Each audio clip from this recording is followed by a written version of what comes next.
Alright, so today we're going to take a look at why internet sales can be dangerous if you're not on TechPB and or you really don't know who you're dealing with, because you never can trust someone, no matter how good they sweet talk you, how good the pictures look, how they're talking to you in their private messages.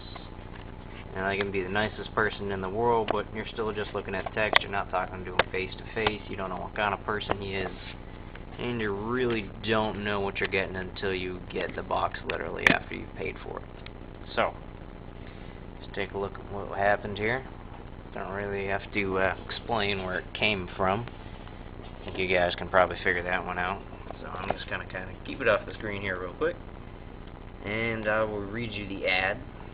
And I quote, title, for sale, red to black fade, ultralight, PM5, and all of PM5. Description is as follows.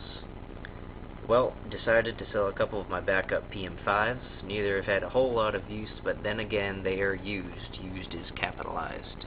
A few nicks, scratches here and there, nothing major at all. Both have been broken down, cleaned, and lubed in the past couple months. All buttons, lights, settings, switches, and solenoids work. I only have a couple rules. 1. Don't lowball me. 2. I accept PayPal, money orders, and bank transfers. 3. I do not ship first. And 4. Prices are firm. First gun. Description: red to black, fade, PM5, dye ultralight frame, clamping feed neck, on-off ASA, top hat mod. Listed as sold, and that would be because of me. Second gun, OG olive green PM5. So, really stupid way to say it's still a PM5. Moving on.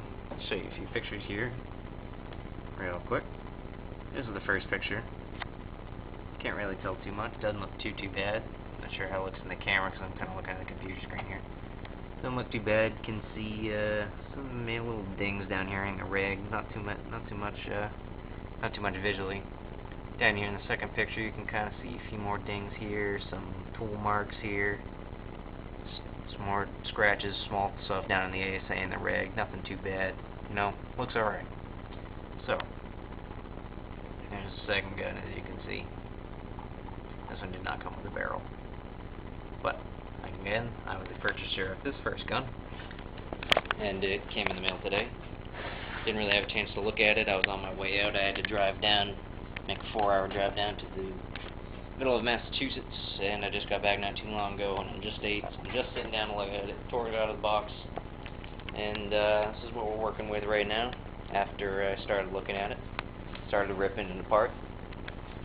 So, just to start off with, first thing I looked at was the fact of how dirty it was, even though the ad said recently cleaned. I think the only clean part I've found, really the cleanest little crevice I found, is the solenoid housing in here. Not really too much going on.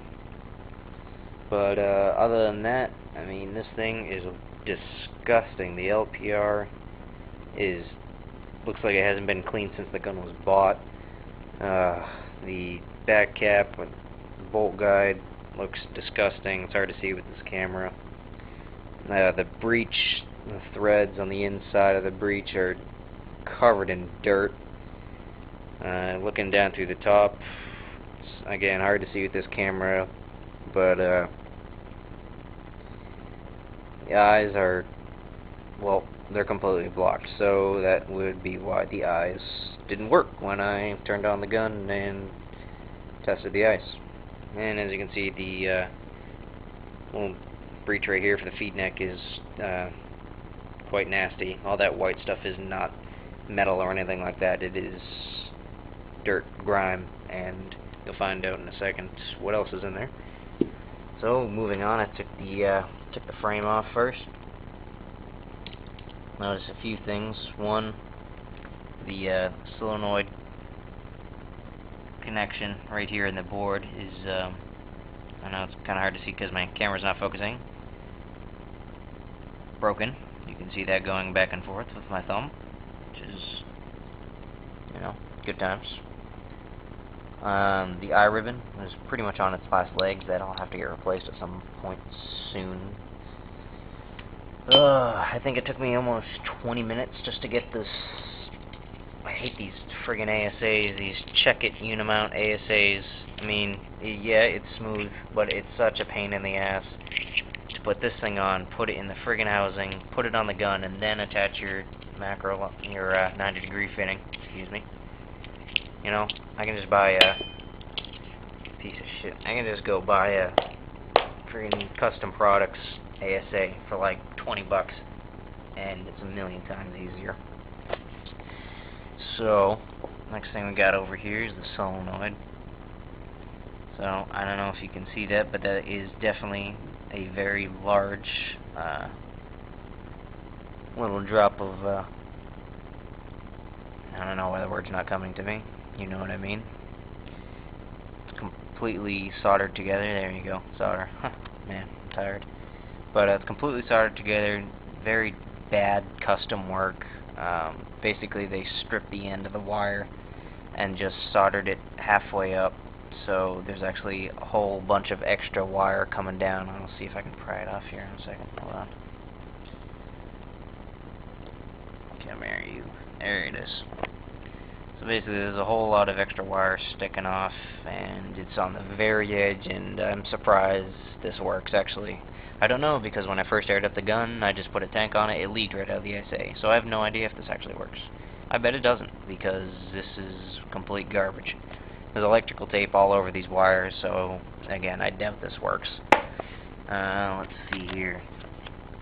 Yeah, well, here's the feed neck, and all that's not claw marks or scratches or anything. That is paper and glue. Definitely not as strong as crazy glue, so it might be, I don't know, maybe something similar, like a cheap knockoff, kind of super glue doesn't work too well.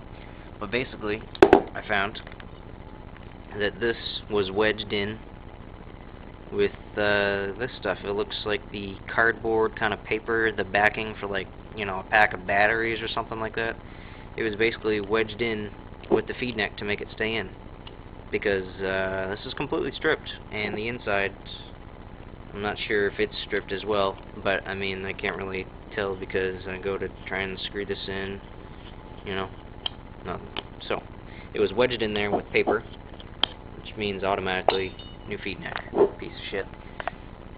I haven't even taken the eye cover off or taken the bolt out yet, so I mean, I can't even imagine how bad that's gonna be after just doing this.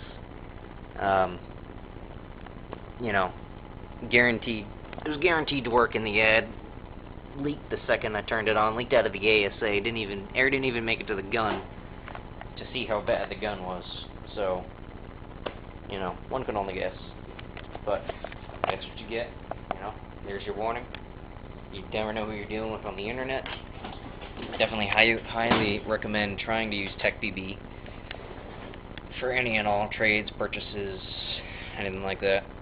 If you can't, definitely try and talk to the seller a little while. You know, try and figure him out. Make sure there's definitely nothing wrong with the gun. Ask him if he could take it to a tech, or if, you know, don't ask him to tech it himself, because if he's a dirtbag like the guy I just bought that from, you know, he's just gonna do nothing, wait for a day, send you a message saying, yep, teched it, looks great. Definitely ask him if he could send you a video of the gun shooting, you know, send it to a tech at a local field, something like that. Anybody else but him. You know, just want to try and get a guarantee at least that the gun's gonna fire. So, you know, gonna have to pretty much dump a whole lot of money into that thing just to make it work. And I'm not really sure I'm up for that right now, so it'll probably just kind of sit around for a little while. I don't really need it, so it's not too big of a deal, I guess. I only paid like $100 for it. And I definitely know why I only paid like $100 for it. So, there you go. Thanks for watching.